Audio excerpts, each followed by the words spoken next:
दोस्तों, कैसा होगा कि मैं आपको एक भूतिया कहानी सुनाऊं और वो कहानी सुनने के बाद आप रात को सफ़र करना ही बंद कर देंगे। तो ऐसी ही एक कहानी जो मेरे पे बीती वो आज मैं आपको सुनाने वाला हूँ। मैं रात को एक बस से अपने घर जा रहा था। अब रात काफ़ी हो गई थी, इसलिए मुझे बस का सहारा लेना पड़ा। लेकिन मुझे क्या पता था कि वो बस मुझे मेरी मौत के करीब लेकर जा रही है। अभी बस फुल स्पीड से दौड़े ही जा रही थी कि बस अचानक से तेज़ रफ्तार में इधर उधर हिलने लगी।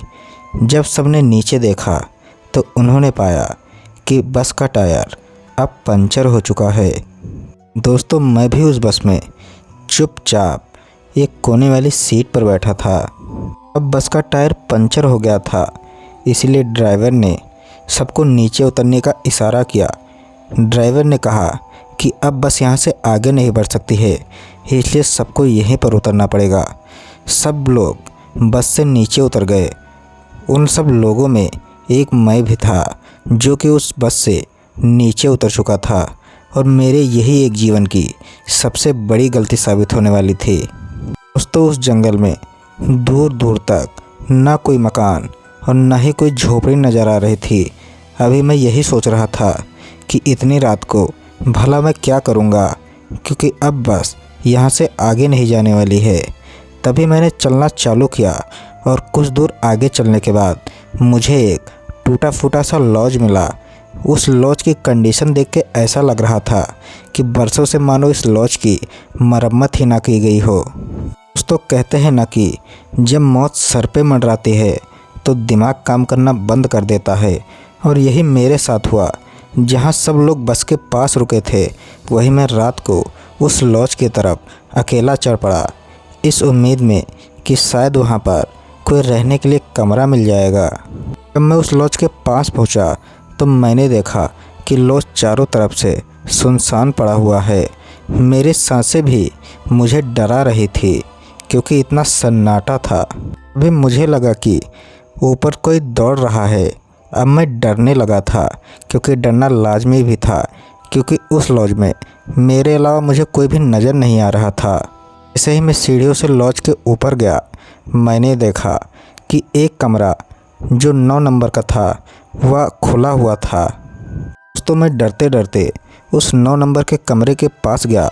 उस कमरे में बहुत ही अंधेरा था, तो मैंने अपनी मोबाइल की टॉर्च ऑन कर दी और फिर मेरे सामने का दृश्य देखकर मेरे हाथ पैर थर थर काँपने लगे, क्योंकि मैंने कुछ ऐसा देख लिया था जो कि साक्षात मौत को दावत देने के बराबर होता है।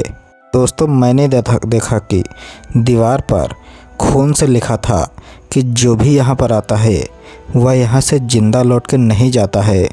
दोस्तों, उस कमरे में एक बिस्तर भी पड़ा हुआ था और अब उस बिस्तर के नीचे से किसी के हंसने की आवाज़ साफ साफ मेरे कानों में सुनाई दे रही थी।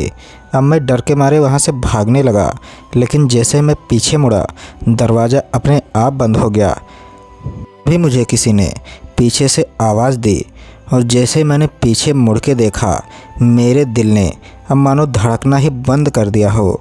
मैंने देखा कि एक प्रेत जो कि बहुत ही भयानक दिख रहा था वह मेरे बिल्कुल सामने खड़ा था और देखकर हंसे जा रहा था।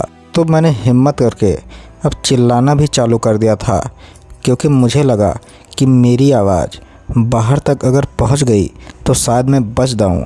और ऐसा हुआ भी। मेरी आवाज़ जो बस के पास लोग खड़े थे उन्होंने सुन ली और वह दौड़ते दौड़ते उस लॉज के अंदर आ गए। जैसे ही वो अंदर आए वो प्रेत अचानक से गायब हो गया और वो दरवाज़ा भी खुल गया। मैं भागते भागते लॉज के नीचे आया और सबको ये बात बताई तो सबने बताया कि ये लॉज भूतिया है, जो भी यहाँ आता है वह जिंदा नहीं बचता है। तो इसको मेरी नेकी कहिए या किस्मत, लेकिन मेरी जान बच गई थी और उस रात से ही मैंने रात का सफ़र करना ही छोड़ दिया।